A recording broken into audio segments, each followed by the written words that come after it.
दर्शकांनो नमस्कार. GM news मध्ये तुम्हा सर्वांचं अगदी मनापासून स्वागत.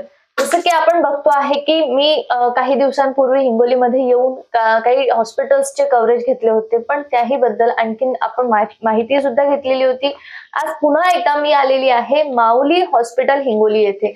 माऊली हॉस्पिटलला जवळपास 20 वर्ष पूर्ण झाले आहेत आणि या 20 वर्षांमध्ये सरांनी त्यांची सेवा कशा प्रकारे दिलेली आहे, नुकताच कोरोना काळ येऊन गेलेला आहे. या कोरोना काळामध्ये त्यांच्यावरती कशी परिस्थिती आली होती आणि ती परिस्थिती त्यांनी कशा प्रकारे हाताळली, याही विषयी आपण चर्चा करणारच आहोत. पण त्यासोबत माऊली हॉस्पिटल येथे काय ट्रीटमेंट केले जाते, काय सुविधा माऊली हॉस्पिटल येथे तुम्हाला मिळणार आहेत, याही विषयी आज मी चर्चा करणारच आहेत.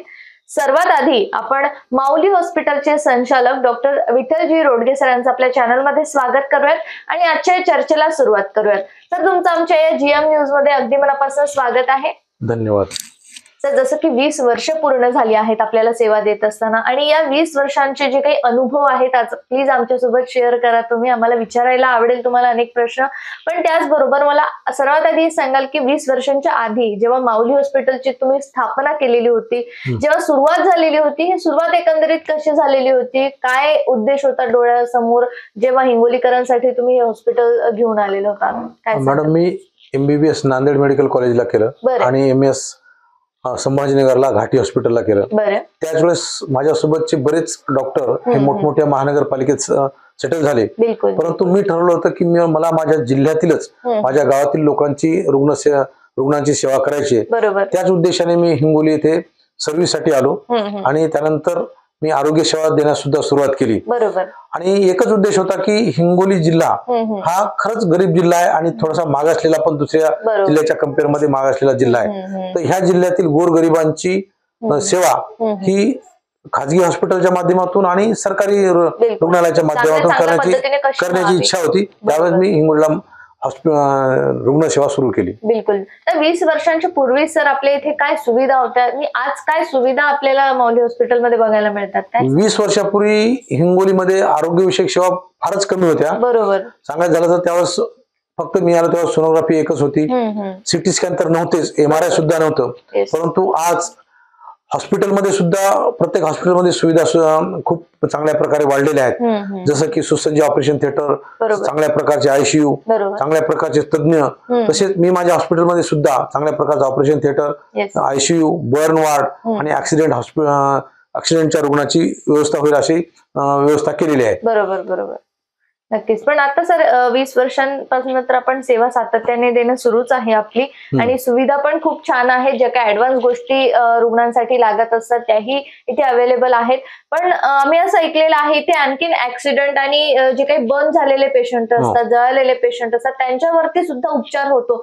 तर यावरती आणखीन काही बाहेरचे डॉक्टर्स वगैरे येऊन व्हिजिट करतात, काही ट्रीटमेंट करतात? हो नक्कीच मॅडम.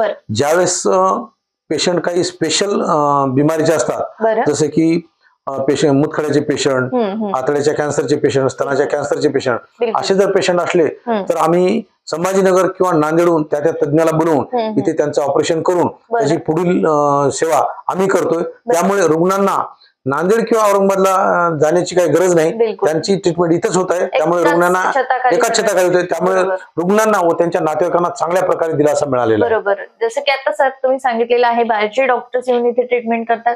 तुम्ही मेनली जे काही तुमची स्पेशालिटी आहे, आजकाल स्पेशालिटीवरती जास्त भर दिला जातो, आपण सगळे स्पेशल डॉक्टर्स कडे जात असतो. तुम्ही जे काही ट्रीटमेंट करतात, आम्ही असं ऐकलंय तर पोटांचे भरपूर जे काही विकार असतात, पोटांचे भरपूर जे काही आजार असतात त्याच्यावरती प्रामुख्याने तुम्ही उपचार करीत आहात.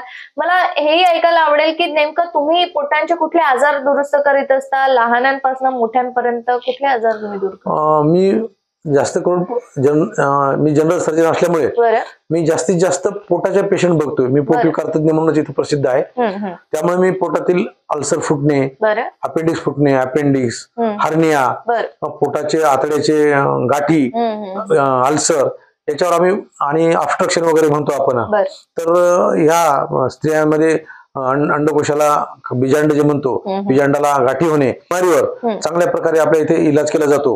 आणि माझ्याकडे सर्वात महत्वाचं म्हणजे या हिंगोली शहराबरोबर जास्तीत जास्त रुग्ण हे खेड्यामधून येतात. त्यामुळे जी आमची विशेषज्ञाची फीस आहे ती थोडीशी त्यांना जास्त वाटते. त्यामुळे प्रत्येक खेड्यातून येणारी गोरगरीब माय की डॉक्टर साहेब नुसते हात लावायचे 200 का, हात लावायचे 300 का, ते ज्यावेळेस मी चांगलं 6 महिने ऐकलं त्यानंतर मी सरळ ठरवून टाकलं की माझी फीस फक्त मी तपासणी फीस 100 रुपये केलेली आहे. आणि त्यातही जर खरंच गरीब असेल आणि कोणी म्हणलं की सर माझ्याकडे पैसेच नाही तर मी 50% लोकांना माझ्या ओपीडी मधून जवळपास फ्री करतो रोजच. म्हणजे खरंच आपण जे परमेश्वराचा दर्जा डॉक्टरांना देत आलेलो आहोत, तर खरंच तुम्ही तुमचे जे काही आता 20 वर्ष घालवलेले आहेत या फील्डमध्ये भरपूर लोक तुम्हाला मिळालेले असतील आणि वेगवेगळे अनुभव देखील तुम्हाला आलेले असतील. तुम्ही नेमकंच जे सांगितलेलं आहे की ज्यांच्याकडे पैसे नसतात त्यांच्याकडनं पण तुम्ही म्हणजे त्यांना जबरदस्ती करत नाही, तुमची ट्रीटमेंट वरतीच फोकस असतं, जसे तो पेशंट कसा बरा होईल, त्याच्या चेहऱ्यावरती कसं स्मित हास्य येईल याच्याच वरती तुमचा जास्त फोकस असतो. पण सर आता 20 वर्षांपासून तर तुम्ही इथे सेवा देत आहात, पण अचानक आता आम्ही असं ऐकलेलं आहे, बरेच लोक सांगत आहेत की तुम्ही आता राजकारणामध्ये प्रवेश घेतलेला आहे. अचानक कसं काय राजकारणामध्ये प्रवेश केला, काय कसं काय सुचलं हे सगळं आणि का बरं तुम्ही राजकारणामध्ये आलात, काय सांगा? त्याचं असं आहे मॅडम, राजकारणाची आवड मला MBBS ला होतो तेव्हापासूनच आहे. का तर मी नांदेड MBBS ला असताना मी जनरल सेक्रेटरी होतो विद्यार्थ्यांचा, स्टुडंट असोसिएशनचा. त्यावेळेपासूनच एक सामाजिक कार्य करण्याची आवड आहे. आणि त्या काळात आम्ही जे नवीन कॉलेज होतं, पहिलीच बॅच होती आमची, हॉस्पिटल आणि मेडिकल कॉलेज वेगवेगळे होते. ते हॉस्पिटल मेडिकल कॉलेजला अटॅच करण्यासाठी आम्ही एक जनरल सेक्रेटरी आणि विद्यार्थ्यांचा प्रतिनिधी म्हणून मी सरकार पातळीवर भरपूर प्रयत्न केले. माझ्याच काळात मी जिथे MBBS होतो त्या काळात ते हॉस्पिटल अंडर मेडिकल कॉलेज आला आणि हॉस्पिटल आणि मेडिकल कॉलेज एक झालं. त्या अगोदर कसं होतं की सिव्हिल सर्जन वेगळे आणि मेडिकल कॉलेजचे डीन वेगळे. आणि जेव्हा हे हॉस्पिटल अटॅच झालं तेव्हा सगळं ते मेडिकल हॉस्पिटल, सिव्हिल हॉस्पिटल सुद्धा मेडिकल कॉलेजच्या अंडर म्हणजे डीनच्या अंडर आलं.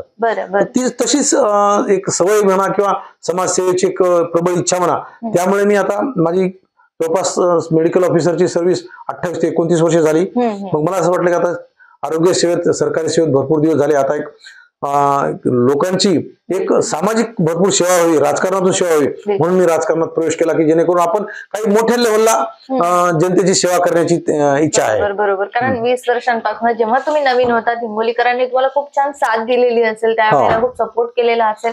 मला सांगाल की आता सर तुम्ही राजकारणामध्ये प्रवेश घेतलेला आहे आणि यापुढे तुमचे आता नवीन उपक्रम देखील सुरू राहतील, पण मला सांगाल की हिंगोलीकरांच्या मूळ नेमक्या काय समस्या आहेत ज्या तुम्हाला सोडवायच्या आहेत, तुम्हाला सॉल्व्ह करायच्या आहेत, काय सांगाल जनतेला?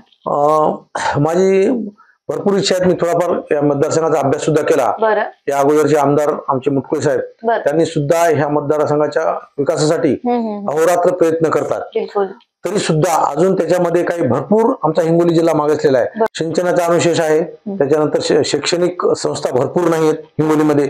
आज हिंगोलीतील जवळपास 99% विद्यार्थी हे नांदेड बाहेरगावी शिकायला जातात, कोट्यापर्यंत जातात. प्लॅटफॉर्म नाहीये. शैक्षणिक सुधारणा भरपूर करू शकतो, आरोग्यविषयक सेवा सुधारणा हिंमत करू शकतो. सिंचनाच्या व्यवस्था अजून खूप खूप कमी आहेत. आजही शेतकऱ्यांना फक्त 1 किंवा 2 तास लाईट मिळते आणि शेतकऱ्यांना रात्री 2-2, 3-3 वाजता अंधारात जाऊन, आताही लाईट आल्याच्या नंतर तिथे इतक्या अंधारात जाऊन धोका पत्करून, जीवाचा धोका पत्करून शेतात जावं लागतं. तर ही परिस्थिती शेतकऱ्यावर येऊ नये. आणि दुसरे शेतकऱ्याची मोठी प्रॉब्लेम आहे की आज शेतीमालाला भाव नाही, शेतकऱ्यांकडे कोणी लक्ष द्यायला तयार नाही. त्यामुळे आपण शेतकऱ्यांचा आवाज झाला पाहिजे, योग्य न्याय मिळाला पाहिजे. आणि राजकारणात जाऊन आपण हे करू शकतो असं मला वाटतं. एक अधिकारी राहून आपण करू शकत नाही. आणि व्यापाऱ्याचे सुद्धा तसेच खूप प्रॉब्लेम आहेत. व्यापाऱ्यांना निर्भयपणे व्यापार करता यावा, त्यांना कोणाची दडपणाखाली काम करता येऊ नये, करण्याचं काम पडू नये. ह्या गोष्टी आहेत जेणेकरून आपण भरपूर छोट्या मोठ्या गोष्टी राजकारणात आल्यावर नक्की सोडवू शकतो. साधी गोष्ट आहे, शेतकऱ्यांचे पावसाळा आला की सारखे भांडणं असतात. कशासाठी? तर माझं पाणी तुझ्यात गेलं, तुझं पाणी माझ्यात गेलं. हे कुठल्याही सरकारने किंवा कुठल्याही एखाद्या आमदाराने जर मनावर घेतलं तर हे प्रश्न नक्कीच सहज सोडवले जाऊ शकतात. सर्वात महत्वाचा मुद्दा अजून राहिलेला आहे की हिंगोली हा ना उद्योग जिल्हा म्हणून आहे. कुठल्याच प्रकारचे उद्योग नाही. तीर्थक्षेत्र औंढा, नरशी, आपण देहू, आळंदी, पंढरपूर किंवा शिर्डी, गजानन महाराज संस्थान, शेगाव यांच्यासारखे बनवू शकतो. त्यामधून आपल्या येथील या सुशिक्षित बेरोजगारांना चांगल्या प्रकारे रोजगार मिळेल, त्यांना नोकरीच्या संधी मिळतील. आणि उद्योग जर आले तर कितीतरी हजारो नवयुवक हे त्या उद्योगामध्ये कामाला लागतील. खरंच आहे. असं इतका मोठा सध्या इथे आपण म्हणतो व्हर्जिन प्लेस आहे हिंगोली उद्योगासाठी. तर ते उद्योगासाठी मला जर जबाबदारी मिळाली तर मी नक्कीच खूप काही प्रयत्न करेन, मला असं वाटते. बिलकुल. तर सरांनी आता आपल्याला हे सांगितलेलं आहे की हिंगोलीकरांच्या मूळ समस्या ज्या आहेत, जलसिंचन झालं, त्याचबरोबर विद्यार्थ्यांच्या ज्या काही समस्या आहेत आणि नवयुवकांच्या प्रामुख्याने ज्या काही समस्या आहेत, रोजगार मिळत नाही आहे. बरेचसे प्रयत्न करून देखील आता गव्हर्नमेंट जॉब तर पूर्णपणे शक्य नाही, सगळ्यांनाच तो मिळणं शक्य नाही, पण तरी देखील इथे बेरोजगारांना रोजगार कसा उपलब्ध करून द्यायचा याचे भरपूर काही प्लॅनिंग सरांच्या डोक्यामध्ये सध्या सुरू आहे. आणि मला तरी वाटते की सर याच्यावरती नक्कीच प्रयत्न करतील. आणि हिंगोलीकरांना प्रामुख्याने हे सांगायचं आहे की आतापर्यंत तुम्ही सरांना साथ दिलेली आहे, पण यापुढेही तुम्हाला त्यांच्या सपोर्टची फार गरज आहे. तरी सुद्धा नक्कीच तुम्ही यापुढेही सरांना साथ द्यावी. सर, आता तुम्ही जे सांगितलेलं आहे हिंगोलीकरांच्या ज्या समस्या आहेत, भरपूर जे काही बेरोजगार आहेत तिथे त्यांनाही रोजगार मिळावा यासाठी तुमचे प्रयत्न सुरूच असतात. पण त्याचबरोबर आणखीन मला हे ऐकायचं आहे की नुकताच कोरोना काळ होऊन गेलेला आहे. या कोरोना काळामध्ये सुद्धा तुम्ही तुमची जी जबाबदारी होती ती प्रामुख्याने पार पाडलेली आहे. मला वाटते तुमच्या घरामधली पण काही मेंबर्स तुम्ही सुद्धा पॉझिटिव्ह आले होते, पण त्याच्यानंतर देखील तुम्ही तुमची सेवा सोडली नाही. काय अनुभव होते सर कोरोना काळातले, काय सांगाल? डिसेंबर 2019 हा कोरोना सुरू झाला, परंतु मार्च 2020 पासून कोरोना हा झपाट्याने वाढत गेला. त्यानंतर जिल्हा प्रशासनाने म्हणजे देश पातळीवर त्यांची जशी कार्य सिस्टीम लावली होती की काही जे लोक संशयित आहेत त्यांना क्वारंटाईन करून ठेवणे, त्यांना 14 दिवस ठेवणे. त्या क्वारंटाईन लोकांसाठी एक वेगळे आम्ही हॉस्टेल्स घेतले होते. 4-5 हॉस्टेल्स होते. माझ्याकडे 4 हॉस्टेल्स होते. तिथे जवळपास 100 ते 200 पेशंट ऍट ए टाइम राहायचे क्वारंटाईन. तर त्या सर्व रुग्णांची तपासणी करायची, त्यांचे नेझल स्वॅब घ्यायचे, ओरल स्वॅब घ्यायचे आणि ते तपासणीसाठी पाठवायचे. आणि त्याचे रिपोर्ट आल्यानंतर जे पेशंट पॉझिटिव्ह येतील त्यांना पुन्हा अलग करायचं, दुसऱ्या हॉस्टेलला नेऊन सोडायचं. आणि जे निगेटिव्ह आहेत त्यांना वेगळं करायचं. तर 14 दिवस पेशंटला आम्ही असं चांगल्या प्रकारे सांभाळलेलं आहे. त्यांच्या जेवणाची व्यवस्था, त्यांच्या स्वच्छतेची व्यवस्था हे सरकारकडून जरी होत असलं परंतु त्यांची निगराणी ठेवणे आणि ते त्यांना योग्य व्यवस्था मिळते का, योग्य आरोग्य शिक्षण सुद्धा दिलं आम्ही त्यांना. की लोकांना सगळ्यात महत्वाचं त्याच्यामध्ये की त्यांना आपण त्यांची काउन्सिलिंग करणं आवश्यक होतं. काही लोक घाबरूनच जास्त बिमार पडले आणि काही लोकांचा मृत्यू सुद्धा मी असं म्हणेन की हिंमत नसल्यामुळे कोरोनामध्ये भरपूर मृत्युमुखी पडले लोक. त्यामध्ये त्याच काळामध्ये मी सुद्धा पॉझिटिव्ह आलो आणि माझ्यामुळे माझी पत्नी, माझा मुलगा आम्ही सुद्धा पॉझिटिव्ह आलो आणि आम्ही सुद्धा 10 दिवस सिव्हिल हॉस्पिटल हिंगोली येथे ऍडमिट होतो. त्या काळावेळेस असा इतका स्ट्रिक्ट होता की कुठल्याही प्रायव्हेट हॉस्पिटल हिंगोलीला चालू नव्हतं. त्यामुळे आम्ही सिव्हिल हॉस्पिटल हिंगोली येथेच राहिलो. 10 दिवसानंतर पुन्हा आम्ही 10 दिवस आमच्या घरीच विलगीकरणात राहिलो आणि त्याच्यानंतर पुन्हा मी माझी आरोग्य सेवा देण्यास सुरुवात केली. कुठल्याही प्रकारे घाबरलो नाही, डगमगलो नाही. कारण आरोग्य सेवेमध्ये आपण जे लोकांना रुग्णाची जी सेवा करतो त्याच्यातच खरा आनंद मिळतो हे मी त्यावेळेस पाहिलं. आणि त्या काळामध्ये मी असं ठरवलं की काहीही नाही, लोक कोणीच कोणाचं नाही. मुलगा आईजवळ येत नव्हता, आई मुलाजवळ जात नव्हती, इतके घाबरत होते. परंतु त्यावेळेस जी माणुसकी दाखवली त्यावेळेस कळलं. तर मग मी त्या 2-3 महिन्यामध्ये जेवढे काही रुग्ण आहेत त्यांना काही अडचण नाही, का तर कोणाचा डबा येत नव्हता, कोणा काही येत नव्हतं, तर मी सगळ्या हॉस्पिटलला तसा निरोप दिला होता. कुणालाही डब्याची अडचण असली तर आम्हाला फक्त फोन करा, आमचा मुलगा तिथे जाऊन डबा नेऊन देत होता. 3-4 महिने आम्ही डबे पुरवले. मोफत. बापरे, पूर्ण मोफत डबे पुरवलेले आहेत त्यांनी. आणि कोरोना काळ खरंच हे खूप ओळखण्याचा काळ होता की नाती एकमेकांची आपल्याला कळाली. मुलगा आई याचं नातं आणि खरंच सगळी नाती स्वार्थासाठी आहे ती त्यावेळेस कळाली. पण खरंच डॉक्टर लोकांनी त्यावेळेस खूप छान सेवा दिलेली. आम्ही डॉक्टर्स, सफाई कर्मचारी, पोलीसवाले, सगळ्या डिपार्टमेंटच्या लोकांनी तन मन धनाने सुद्धा काम केलेलं आहे. या लोकांचे खरंच खूप खूप आभार आहे. कौतुक करावं. आता सर कोरोनाबद्दल तुम्ही सांगितलेलं आहे, पण आता हिंगोलीकरांसाठी पण तुमचे जे काही प्लॅनिंग्स आहेत यापूर्वी आणखीन काही कॅम्प वगैरे घेण्यात आलेले होते तुमच्या मार्फत? मी आरोग्यविषयक कॅम्प अधूनमधून घेतोय आणि लोकांची काउन्सिलिंग यासाठीच करतोय की prevention is better than cure. की लोकांनी आहार कसा असावा, लोकांनी पाणी कोणतं प्यावं, लोकांनी फिट कसं राहावं. आपल्या हिंगोली जिल्ह्यामध्ये बहुतांश लोक खेड्यात राहतात, शेतकरी आहेत. ते त्यांच्या शेतातला माल पिकवून ते स्वतः खाऊ शकतात. त्यामुळे ते बऱ्यापैकी गावरानी किंवा आपण म्हणतो की सेंद्रिय शेती, तर ते सेंद्रिय शेतीचा उपयोग करून ते त्यांचं अन्नधान्य भाजीपाला हे कुठल्याही प्रकारचं रसायन न वापरता वापरू शकतात आणि बऱ्याच रोगापासून ते स्वतःची मुक्ती मिळवू शकतात. हे याबद्दल मी बऱ्यापैकी काउन्सिलिंग करत राहतो. आणि खरंच त्याने खूप फरक पडत असतो काउन्सिलिंग करण्याने. तर खूप छान वाटत आहे तुमच्याशी यावेळेस चर्चा करत असताना. अधिकही आपल्याला माहिती घ्यायचीच आहे हॉस्पिटल बद्दल. पण सर, मला यावेळेस अनेक दर्शक GM न्यूजच्या माध्यमातून बघत आहेत, अनेक जनता बघत आहेत, हिंगोलीकर बघत आहेत. काय आवाहन करू इच्छिता लोकांना येणाऱ्या काळासाठी? काय सांगू इच्छिता? प्रामुख्याने काय संदेश देऊ इच्छिता?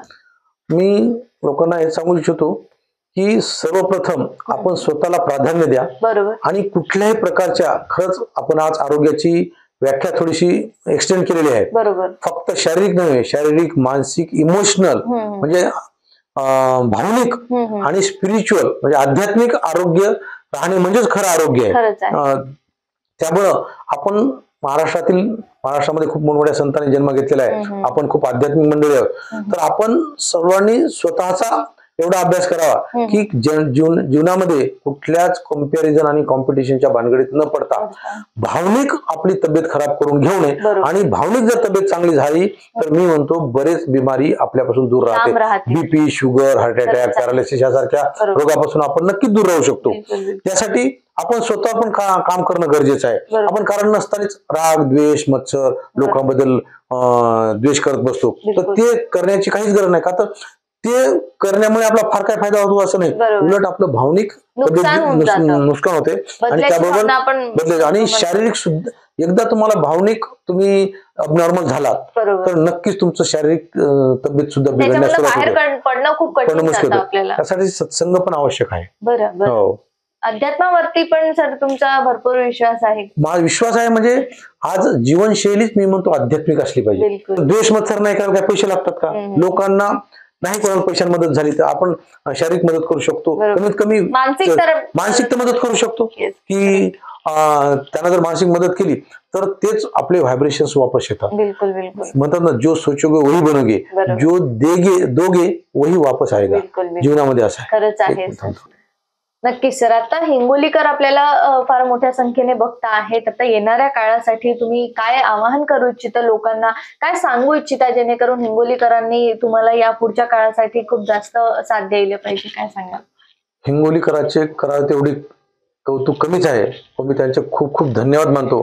कारण मी मार्च 2004 इथे आलो तर आज जवळपास 20 वर्ष झालेत. बरोबर. आतापर्यंत माझी कुठल्याही नागरिकांनी आतापर्यंत तक्रार केली नाही किंवा काहीही माझ्याशी वाकडं वागलेलं नाही. त्यामुळे त्यांनी इतकं भरभरून प्रेम आणि मला साथ दिलेली आहे. अशीच साथ मला त्यांची या पुढील काळात सुद्धा हवी आहे.